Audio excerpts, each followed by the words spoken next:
오늘은 선약 16번째 시간입니다. 피 흘리기까지 싸우십시오라는 제목으로 말씀의 은혜를 나누겠습니다. 우리 지난 시간에 봤지만 기브온에서 전투가 벌어졌습니다. 아모리의 5 왕들이 연합한 남부 연합군이 기브온으로 쳐들어왔지요. 그러자 기브온이 스스로 대항하기 어려울 수밖에 없기 때문에 화친을 맺었던 이스라엘 진영에 가서 여호수아에게 도움을 요청합니다. 그러자 여호수아가 곧바로 군대를 몰고 기브온을 도와주러 출발을 하는데 이때도 하나님께 묻지도 않고 간 게 아닙니다. 하나님께 물었더니 뭐라고 답을 주셨냐면 8절에 두려워 말라, 올라가면 내가 그들을 넘겨주겠다, 승리를 주겠다, 이렇게 말씀을 해주시죠. 그래서 여호수아는 군대를 이끌고 기브온으로 올라갑니다. 9절, 여호수아가 길갈에서 밤새도록 올라가 갑자기 그들에게 이르니, 갑자기란 말은 기습했다는 얘기입니다. 기습, 밤새도록 올라가서 남부연합군을 기습했다는 거죠. 길갈에서부터 기브온까지 거리는 얼마 정도 되냐면 35km 정도 됩니다. 35km가 어느 정도 거리인지 감이 오세요? 아마 쉽게 오지 않으실 거예요. 그래서 말씀드리면 월미도에서 출발하면 서울의 영등포까지가 대략 한 35km 됩니다. 그죠? 꽤 먼 거리죠? 그렇게 가까운 거리가 아니죠. 차로 가면요, 뭐 이렇게 아주 먼 거리 아닌데 지금 뭐 도보로 걸어가야 되는 상황이니까 꽤 먼 거리입니다. 일반적으로 성인 남성이 1시간에 걸을 수 있는 거리를 4km 정도로 보거든요. 그러면 대략 한 8시간 30분 정도 나옵니다. 그래서 제가 어제 네이버 지도로 들어가서 월미도에서 영등포까지 딱 도보로 가는 걸로 이렇게 해보니까 34km 정도가 나오고 시간이 8분 32초, 8시간 32분이 나오더라고요. 정말. 예, 그러니까 물론 쉬지 않고 걸어야 8시간 32분이죠. 예, 중간에 쉬고 그러면 9시간 이상은 지금 걸어야지 도착하는 거리입니다. 더군다나 기브온은 해발 800m의 높은 고지대예요. 그러니까 지금 야간 행군인데다가 야간 산행이 되는 겁니다. 언덕을 오르는 거니까 밤새 걸어서 산등성에 올라야 되는 상황인 거죠. 근데 왜 그래야 됐냐면 밤에 이동해야 적군들의 눈에 띄지 않을 수 있고요. 또 밤사이에 이동을 해야 다음날 아침 일찍 해가 뜨자마자 기습 작전을 펼칠 수 있잖아요. 예, 그러니까 밤에 이동을 하고 있는 겁니다. 여호수아와 군대가 얼마나 최선을 다해 기브온 주민을 돕고 있는지 알 수 있는 대목이죠. 자, 근데 질문이 생겨요. 아니, 가나안 주민을 위해 그렇게까지 해서 싸워야 되나? 뭐 이스라엘 백성이 곤란한 상황을 겪는 것도 아니고, 예, 가나안 주민인 기브온 주민을 위해서도 그렇게 싸워야 되나? 어떻게 생각하십니까? 예, 당연히 그래야 합니다. 왜냐하면 여호와의 이름으로 화친을 맺었거든요. 이 싸움은 이제는 더 이상 기브온 주민을 위한 싸움이 아니라 이제는 여호와의 영광을 위한 싸움이 돼버렸어요. 여호와의 이름으로 약속했거든요. 여기에 여러분 복음이 있습니다. 저와 여러분이야말로 기브온 주민과 같은 자들 아닙니까? 성경은 우리가 어떤 자들이었는지 이렇게 기록하고 있습니다. 에베소서 2장 2절에서 3절. 그때의 너희는, 이 말은 복음을 경험하기 이전의 너희는, 이런 말이죠. 너희는 그 가운데서 행하여 이 세상 풍조를 따르고 공중의 권세 잡은 자를 따랐으니 지금 불순종의 아들들 가운데서 역사하는 영이라. 전에는 우리도 다 그 가운데서 우리 육체의 욕심을 따라 지내며 육체와 마음에 원하는 것을 하여 다른 이들과 같이 본질상 진노의 자녀이었더니, 아멘. 우리가 본질상 진노의 자녀였다면 당연히 진멸당해야 될 자들이죠. 우리는 그런 존재였습니다. 진멸당해야 될 자들이었는데 예수 그리스도께서 화목제물이 되심으로 하나님과의 언약관계를 회복시켜 주셨기 때문에 이제 하나님은 우리를 구원하사 우리보다 앞장서서 싸워주시는 분이 되셨다는 거예요. 오늘도 이 감격 붙들고 살아가시는 저와 여러분 되시기를 주님의 이름으로 축원드립니다.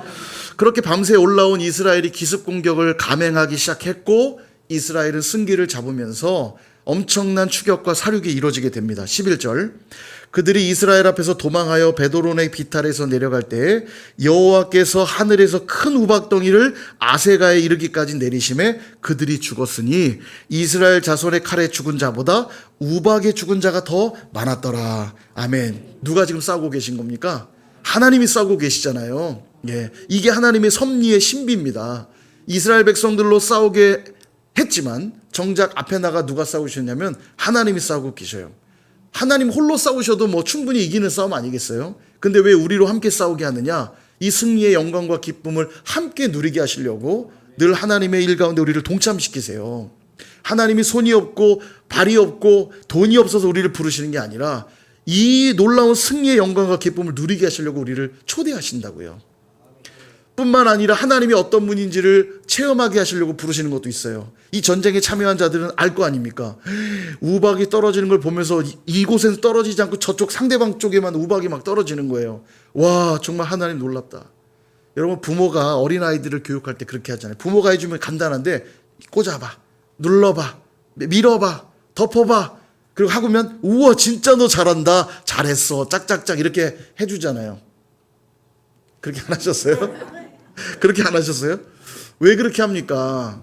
부모가 할 줄 몰라서가 아니라 그렇게 함으로써 이 자녀에게도 성취감을 주고 경험시켜주고 그 자녀에게도 영광스러움을 경험시켜 주려고 부모가 다 해주는 거 아닙니까? 하나님이 우리에게 그렇게 하신다고요.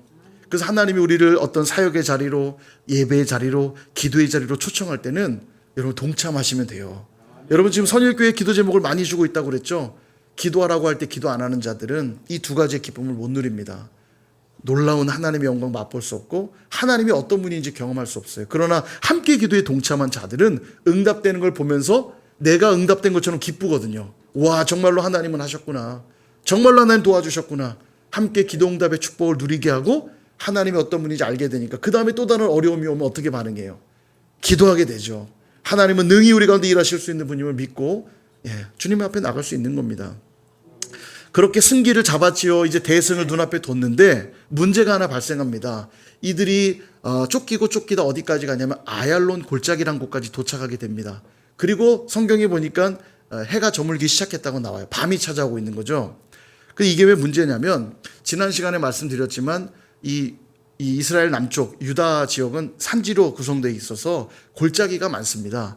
근데 골짜기는 위험한 곳이죠. 거긴 숨기도 좋고 거기에 어떤 매복 작전을 펼칠지 알 수 없는 곳입니다. 남부연합군에겐 이곳이 정말 앞마당 같은 곳 아닙니까? 보지 않고도 어디가 무엇이 있는지 잘 아는 곳이에요.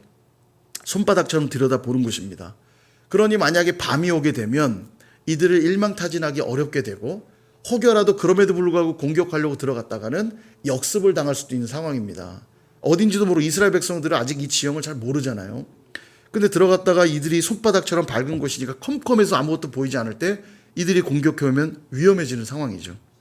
이때 여호수아가 놀라운 기도를 하게 되는 겁니다. 12절 여호와께서 아모리 사람을 이스라엘 자손에게 넘겨주시던 날에 여호수아가 여호와께 아뢰어 이스라엘 목전에서 이르되 대항아 너는 기브온 위에 머무르라 달아 너도 아얄론 골짜기에서 그리할지어다 하매. 아멘.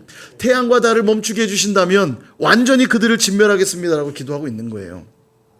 도대체 여호수아가 이렇게 담대하게 기도할 수 있었던 이유는 뭘까? 멀게는 하나님이 가나안 적군들을 전부 다 해례하라는 명령을 처음부터 주셨기 때문이고요. 가깝게는 이 남부연합군을 칠까요 말까요 했을 때 올라가라 내가 승리를 주겠다고 약속하셨기 때문이에요. 하나님이 말씀해 주셨기 때문에 담대하게 하나님의 약속 붙들고 기도하며 태기다라의 전투에 대승을 거두게 되었던 것입니다. 여러분 여기서 기도에 대한 중요한 교훈을 하나 얻게 되는데 우리가 열심히 기도해도 응답받지 못하는 이유가 뭘까요? 야고보서 4장 2절에서 3절에 보니까 이렇게 말씀합니다. 너희가 얻지 못함은 구하지 아니하기 때문이고 먼저 기도 응답이 없는 이유는 구하지 않기 때문이고 두 번째 구하긴 구하고 있는데 그것을 정욕으로 쓰려고 잘못 구하기 때문에 응답받지 못한다는 거예요. 그러면 어떻게 기도에 응답받느냐? 요한일서 5장 14절에 이렇게 말씀합니다. 같이 한번 읽어볼까요? 시작. 그를 향하여 우리가 가진 바 담대함이 이것이니 그의 뜻대로 무엇을 구하면 들으심이라. 아멘. 그의 뜻대로 무엇을 구하면 들으신대요.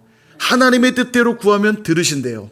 그러니 이 사실을 믿는 자들은 담대하게 구할 수 있다 말씀하고 있는 거예요. 그래서 여러분 기도할 때 필요한 게 뭐냐? 열정, 열심, 얼마나 많이 기도하느냐가 아닙니다. 핵심은 하나님의 말씀이에요. 하나님의 말씀과 약속을 붙들고 기도할 때 하나님은 반드시 응답하신다는 거예요. 왜냐하면 아무리 열심히 기도해도 내 정욕과 내 뜻을 위해 기도한다면 응답되지 않겠지만 정말 짧게 기도해도 그 마음을 다하여 하나님의 뜻을 붙들고 기도한다면 하나님 응답하신다는 겁니다. 그러므로 늘 기도할 때 우리가 살펴야 되는 건 하나님의 뜻이에요. 기도하면서도 이 기도가 내 정욕과 욕심을 위한 것은 아닌지 점검해야 되고 하나님의 뜻에 합당한지를 늘 살피시며 기도하는 저 여러분 되시기를 축원드립니다. 자, 그렇다면 오늘 태양과 달을 멈춰서라도 들어주고 싶어 하셨던 하나님의 뜻은 무엇인가? 오늘 좀 살펴보고자 하는 건데요. 여호수아가 태기다라의 기도를 구한 이유가 뭐였냐면 아모리의 5 왕이 중심이 된 이 연합군대를 물리치기 위함이었죠. 그런데 지금 아얄론 골짜기에 이르기까지 상당히 많은 적들을 물리쳤습니다. 나름 성과가 있는 전쟁이었어요. 그런데 아얄론 골짜기를 만나게 됩니다. 어둡기 시작해요. 이쯤 되면 지금 사실은 전날 밤새 행군했죠. 언덕을 올랐죠. 하루 종일 전쟁한 겁니다. 해질 때까지 전쟁한 거니까. 그러니까 피곤할 수밖에 없어요. 몸은 몸대로 피곤하죠. 해는 지기 시작하죠. 그 적군들은 아얄론 골짜기로 숨어 들어가기 직전입니다. 이쯤 되었으면 나름 전쟁의 성과도 있었고 또 몸도 굉장히 피곤하니까 또 골짜기라고 하는 위험한 상황이니까 이쯤에서 일단 후퇴하고 다음을 기약하는 것도 좋지 않나 싶어요. 근데 이때 그들은 후퇴하거나 다음을 기약하지 않았고 여호수아는 당돌하게 구하고 있었다라는 거예요. 태양아 기브온 위에 머무르고 달을 아얄론 골짜기 위에 그리할지어다. 하나님이 이 기도를 얼마나 마음에 들어 하셨냐면 13절 태양이 머물고 달이 멈추기를 백성이 그 대적에게 원수를 갚기까지 하였느니라. 정말 태양과 달을 멈추게 하셨고 대적들을 완전히 격파하게 하셨다는 거예요. 하나님이 그 기도를 들어주셨다는 겁니다. 태양과 달을 멈추게 하셨다는 거예요. 뿐만 아니라 14절 여호와께서 사람의 목소리를 들으시는 이 같은 날은 전에도 없었고 후에도 없었나니 이는 여호와께서 이스라엘을 위하여 싸우셨음이니라. 아멘. 이 기도가 진짜 마음에 드셨다는 거예요. 전에도 후에도 이렇게 하나님이 그 목소리를 들어주신 적이 없다는 겁니다. 그러면 우리도 이 태기다라의 기도를 드리면 하나님이 기쁘게 들으시고 놀랍게 우리한테 일하시겠죠? 그게 뭔지 보자는 거예요. 지금 그들이 수행하고 있는 전쟁은 헤렘의 전쟁이라고 했습니다. 진멸하는 전쟁이죠. 그럼 가나안 족속들이 진멸되어야 될 이유가 뭡니까? 바로 죄 때문입니다. 그들의 죄 때문에. 그런데 만약 여기서 그들이 피곤하다고 나름 성과가 있었다고 여기서 멈추게 되면 하나님의 뜻을 이룰 수 없고 진정한 승리라고 말할 수가 없겠죠. 그래서 끝까지 그 하나님의 뜻을 이행하기 위해 태양과 달을 멈춰 주십시오라고 드린 기도는 하나님 보시기에 기뻐하실 만한 기도였다는 거예요.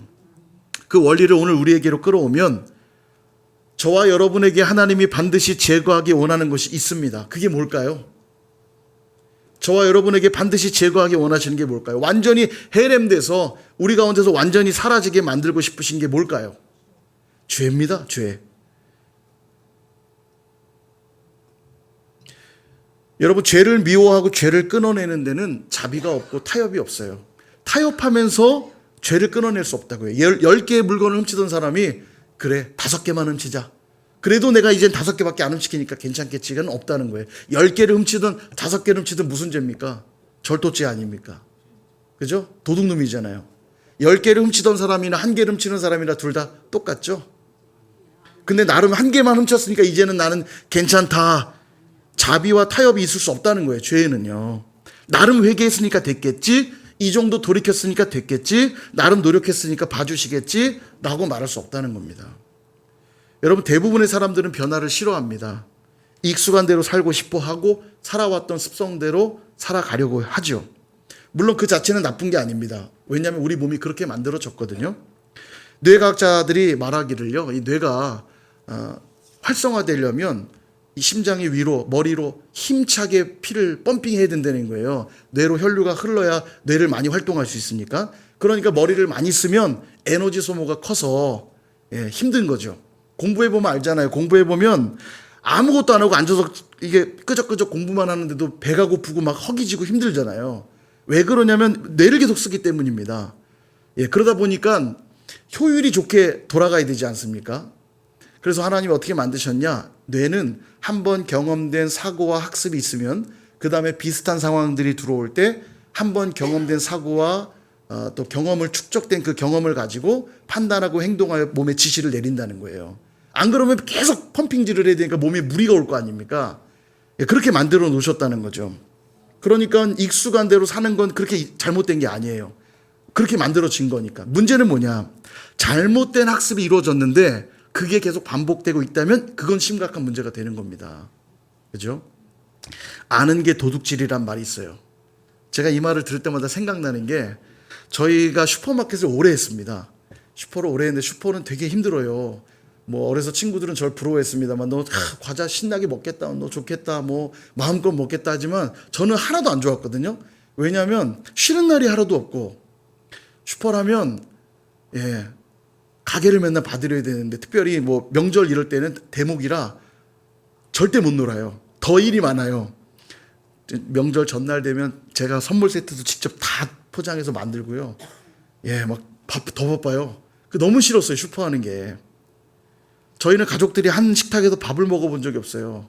가게를 못 비우니까 아버지랑 저랑 먼저 들어가 밥을 먹으면 어머니 가게 보시고, 그러면 이제 어머니랑 여동생 들어가서 밥 먹을 때 아버지와 저는 나와서 가게 보고. 그러니까 가족들이 한 자리에서 식사한 적이 거의 없고 외식은 꿈도 못 꾸죠. 1년 365일 쉬는 날이 없으니까. 외식하는 친구들이 부럽고. 전 슈퍼가 싫었어요. 하루 종일 거기 매여 있는 게 너무너무 싫었어요. 6시, 7시면 문 열어야죠. 12시까지 가게 문 열고 있으니.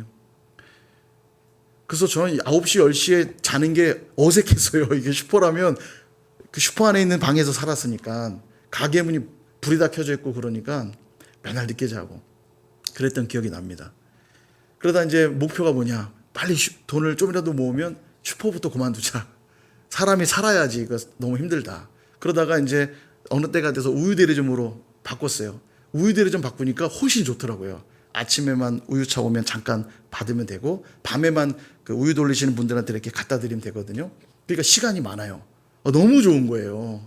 그러다가 이제 뭐 여러 가지 뭐 사기도 당하고 보증도 잘못 쓰고 막 빚더미에 내려앉게 되면서 쫄딱 망하는 상황이 옵니다. 그러니까 뭐라고 그러시냐면 아는 게 도둑질이라고. 우리 다시 슈퍼해야겠다. 다시 슈퍼를 시작한 거예요.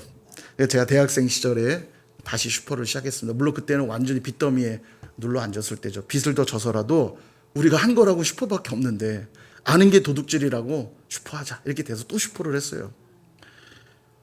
그때도 너무 고통스럽습니다. 왜 그러냐면 너 때문에 이 고생하는데 너는 나가면 들어올 줄 모르고 하여간 학교 가면 빨리 와서 가게 일 도와줘야지 빨리 안 온다고.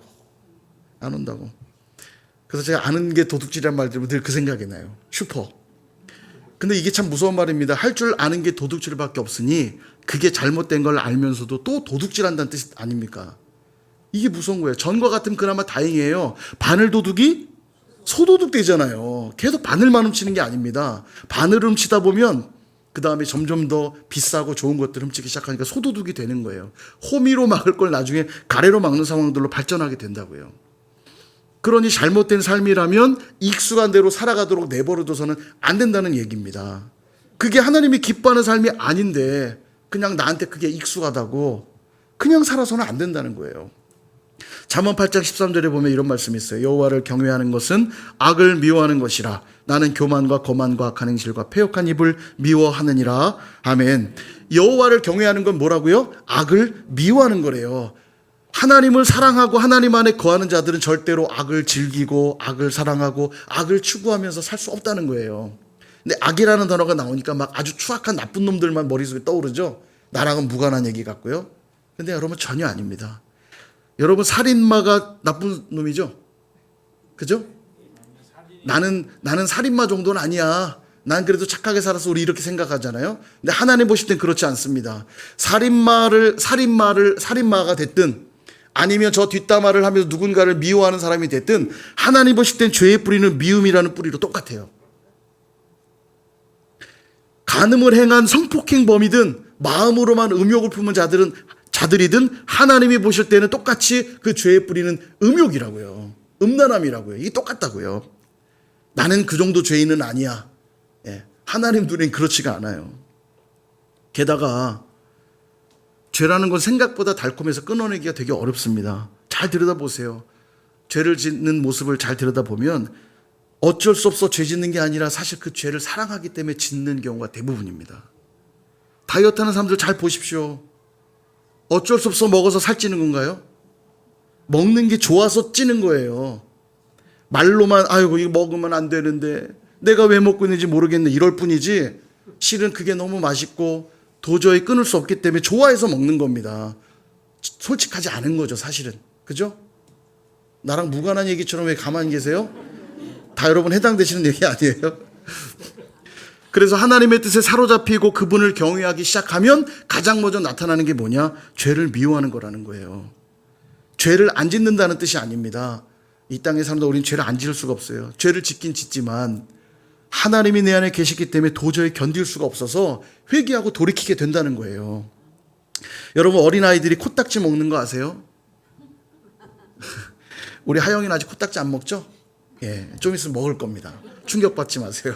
희한하게 애들이 코딱지를 먹어요. 이렇게 파갖고 이렇게 먹습니다. 제가 지금 먹은 거 아니에요. 다른 손가락으로 한 겁니다. 이렇게 속았죠? 코딱지 파고 애들이 이렇게 해갖고 짭짤한 게 먹어요. 예전에 어떤 제 아는 분이 애들이 자꾸 코딱지를 먹으니까 궁금하더래요. 도대체 무슨 맛이길래 저걸 자꾸 먹나. 그래서 먹어봤대요. 그랬더니 짭짤한 게 먹을만 하더래요. 자, 그럼 질문해 볼게요. 짭짤하고 먹을만 하니까 가끔 배고플 때 가끔 드시면 되겠네요? 드시는 분 계세요? 아마 주변에 그 모습을 본다면 혐오할 겁니다, 아마. 그죠? 애들이 먹는 건 어리니까 그런가 보다 하고 이해하긴 하지만 오늘 1부 때 물어보니까 우리 이씨 그 나윤이 그 누가 있어요, 우리 청소년. 7살 때까지 먹었대요, 자기는. 예, 제법 클 때까지 먹었어요.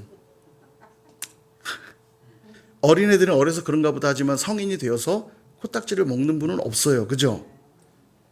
괜히 이것도 말해서 집에 가서 한번 맛본다고 드시는 분 계시는지 모르겠지만 안 드실 겁니다. 동일합니다. 예수님을 믿고 나면 삶이 달라지게 돼 있어요. 예전에 주일날 놀러 다니는 게 아무렇지 않았는데 예수님 믿고 나니까 주일날 예배를 안 드리면 미칠 것 같아요. 누군가를 미워하면 잠이 안 오고요. 거짓말하면 막 불편해 견딜 수가 없어요.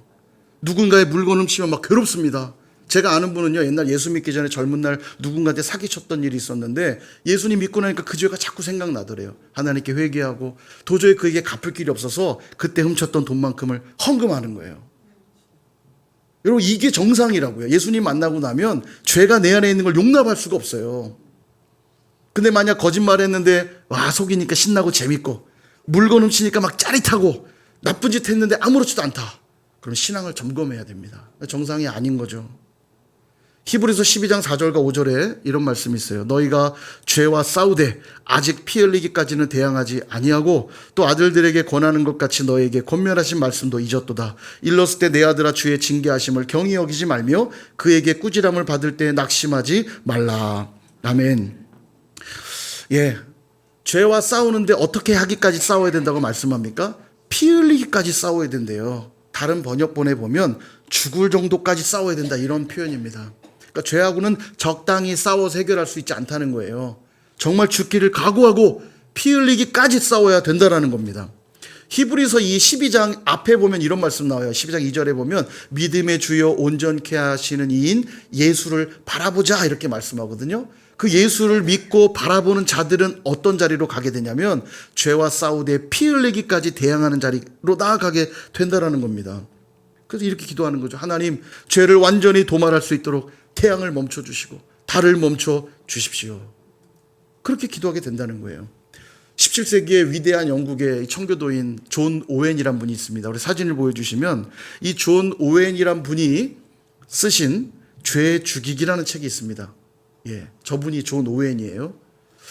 저분이 쓴 죄 죽이기라는 책이 있는데 사실 우리 본성이 약한데 어떻게 죄를 죽이겠어요? 불가능하지 않나요라고 생각하겠지만 사실은 가능합니다. 성경이 그걸 우리에게 요구하고 있어요. 그럼 어떻게 죄를 죽이겠어요? 이 말은 죄 짓는 걸 합리화할 때 하는 말이죠. 다 그냥 그렇게 죄 짓고 사는 거 아니에요?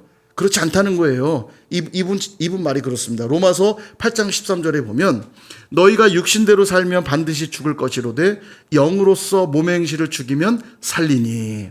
영으로서 몸의 행실을 죽이면 산다는 건 죄를 죽일 수 있다는 겁니다. 존 오웬은 그 얘기하는 거예요. 이 말씀을 근거로 성도라면 죄를 죽이는 것은 반드시 해야 될 일이고 또한 성도들만이 할 수 있는 일이다.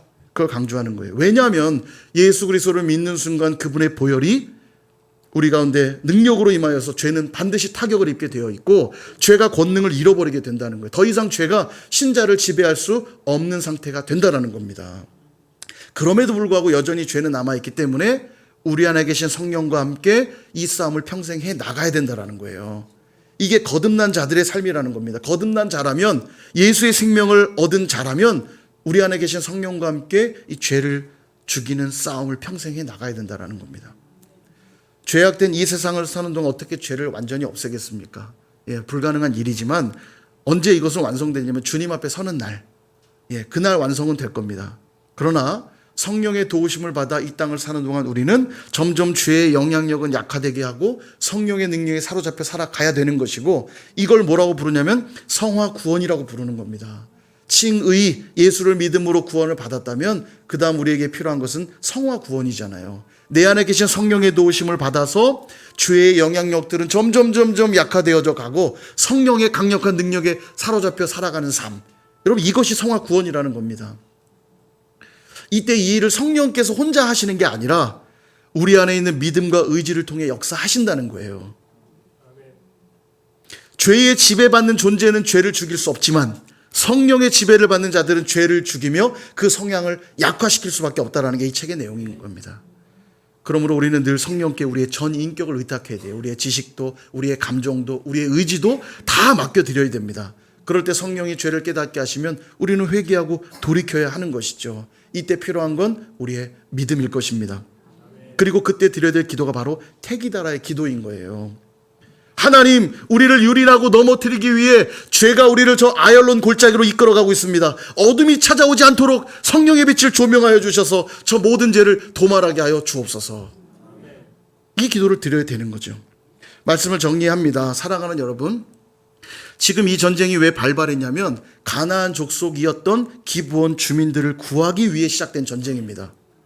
가나안 족속이었던 기브온 주민들을 살리기 위해 태양도 멈추고 달도 멈춰 세우신 하나님이라면 택한 백성인 저와 여러분들을 위해서는 얼마나 놀라운 일을 행하시겠어요.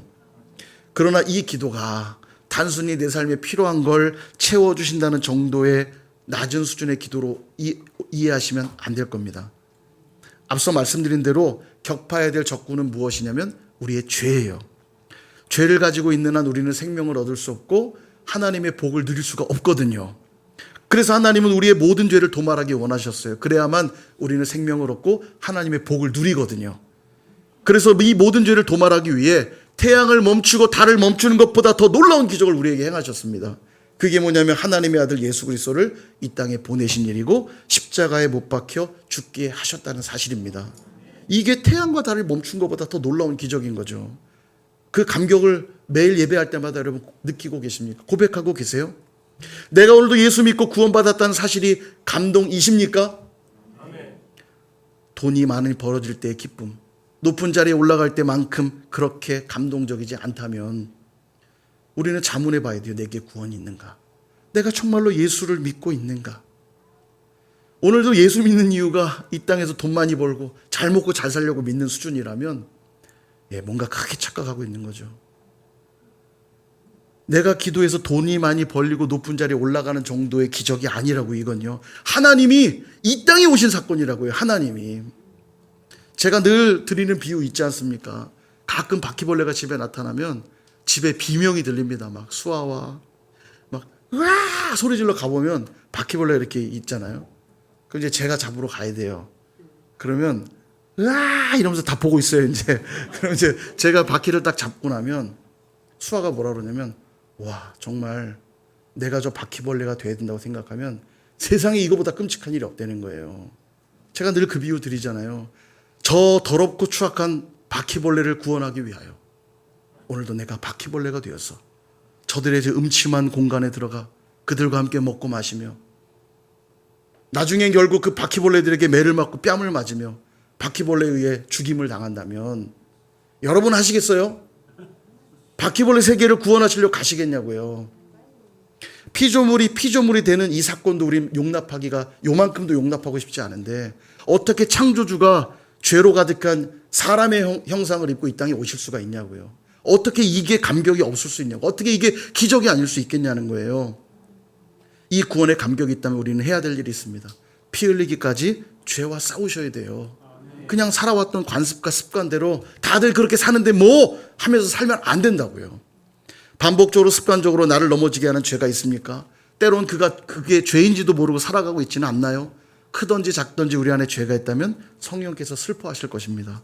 그러므로 우리의 삶을 하나님의 나라로 세워가기 위해 우리는 매일 아얄론 골짜기로 나아가 테기다라의 기도로 피 흘리기까지 싸우셔야 합니다. 죄를 깨닫게 하여 달라고 성령님께 기도하시고 성령을 의지하여 싸워 나가야 될 것입니다. 그리고 아주 작은 죄라도 깨닫게 하실 땐 여러분 절대 미루지 마시고 외면하지 마시고 이 여호수아가 밤길을 이용해 곧바로 기브온에 올라가서 아얄론 골짜기에 이르기까지 적들을 진멸했던 것처럼 성령을 의지하여서 죄로부터 돌이키기 위해 결단하고 피 흘리기까지 싸우실 수 있기를 축복합니다. 그럴 때 저와 여러분은 더욱더 성령의 능력을 체험하게 될 것이고 우리 마음 가운데 참된 평안과 기쁨이 흘러넘치게 될 것이며 그곳이야말로 여러분이 머무는 그곳이야말로 진정한 약속의 땅 하나님의 나라가 될 줄로 믿습니다. 그렇게 테기다라의 기도로 죄와 피 흘리기까지 싸우시는 저와 여러분 다 되시기를 주님의 이름으로 축원드립니다.